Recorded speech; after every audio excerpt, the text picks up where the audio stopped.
Congressman Jason Chaffetz is the House Oversight Committee chairman. He is live here with us in New York. Good to see you, Chairman. Good morning. Okay, so let's start with that. When all of this bubbled up over the weekend with the president's tweets, White House Press Secretary Sean Spicer wound up saying, listen, we're not going to comment anymore. We're going to let Congress investigate and let this go where it will.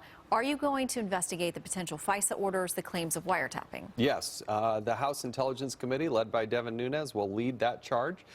He, for more than a year, has been talking about the fact that Russia has been doing all sorts of things to, look into the United States. And now, on the other end of the spectrum, you've got the president saying, well, maybe it was President Obama that was doing these types of wiretapping. And so the Intelligence Committee is set up to deal with that and to dive into it, and they're going to do that. So the president, through a spokesman, has denied that the White House or anybody that was a White House official, including the president, ever surveilled a U.S. citizen. But the FISA order option, it's completely legal if it was undertaken by someone in the FBI, the DOJ.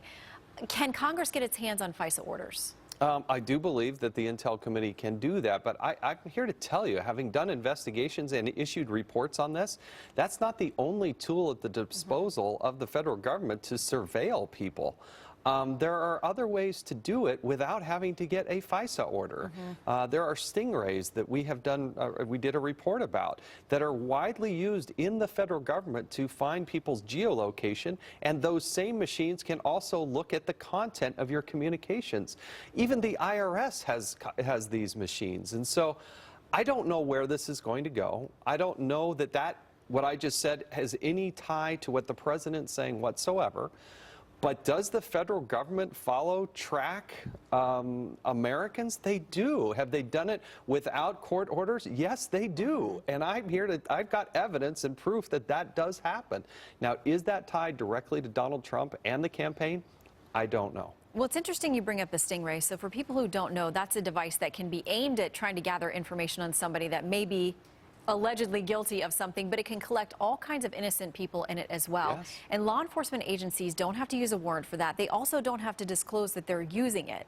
And it's really tough to find out who's even using it in the first place, whether you're spying on a Donald Trump or on a Jason Chaffetz. I mean, this is technology that is used every day. The government is capturing facial profiles and building a massive database of innocent Americans and their facial profiles. What can you do in Congress to stop this? Well, we've been trying to expose it. I mean, we did a lot over the last 2 years to expose how these things work. And again, I'm not here to suggest that this is directly tied to Donald Trump or has any relationship, but I'm also here to say that the simple answer is not just a FISA order. There are other ways and other tools at the disposal of the federal government that have been used in the past.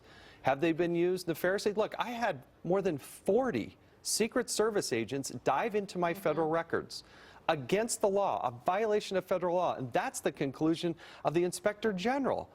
And yet almost nothing happened. I didn't hear President Obama or anybody else get upset about that. I didn't see anybody fired when I had 40 Secret Service agents going after me. What about the targeting of innocent Americans by the IRS?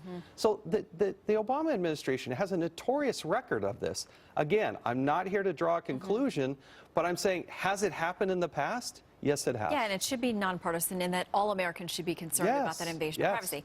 Now, we have a new Obamacare bill. Yes. So let's talk about that. Do you think the different factions will come together in the House, because you've got the Freedom Caucus, you've got the Republican Study Committee, very conservative folks who think this is just another entitlement. And I want to give you a chance to respond to comments, too, that you made on CNN about people making a choice between buying an iPhone and buying health care. And you said people are going to have to make sacrifices. Some folks didn't like the way that came out, and suggesting that some people, especially those who are in the lower income brackets, are going to have to give up things in order to make sure they're covered. Well, what we're trying to say, and maybe I didn't say it as smoothly as I possibly could, but people need to make a conscious choice. And I believe in self-reliance, and they're going to have to make those decisions. We want people to have access to an affordable health care product. If they have a pre-existing condition, if they are healthy, it is smart to go do it. What I don't like is the individual mandate to force people to do that. As an American, you got to make choices. So sometimes you got to make some decisions in your life and where to make those investments in your health care. Maybe a health savings account, which this plan that was introduced is very heavy on. Really expansive. Those are the types of things that you need to make a choice and a decision in your life. And as an adult, you get to make those decisions and live by those consequences. Those darn phones are expensive. So are shoes.